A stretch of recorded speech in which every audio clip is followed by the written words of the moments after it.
Lokuvakasha kwe-ANC kuta ngemva kwemikhangiso ye-DA lukhetho lebengunzabamlonyene.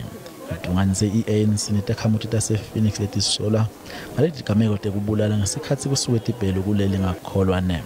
Bangetulu kwemashumi lamathathu bantu labashona kule ndzawo lekukholelwa ukuthi lolu hlaselo lohambisana kucasana ngekubuhlanga. Le mikhangiso ye-DA ichaza letento njengebuchawe dwate uthi lo mkhuba wokucwasa ngebuhlanga kufanele usephule netimbanzi tawo. We are formally lodging a complaint with the Human Rights Commission. This is something that needs to be interrogated by the Human Rights Commission. It needs to be understood whether it is appropriate for any political party in South Africa to be promoting racism. Uthi bantu bakuleli bakhombisa kwemukela kahle umkhankaso we-ANC walukhetho lolu tako. We would be surprised if it was an unquestioning positivity. People have to ask us to do better, and we've committed to do better. We recognize many mistakes were made.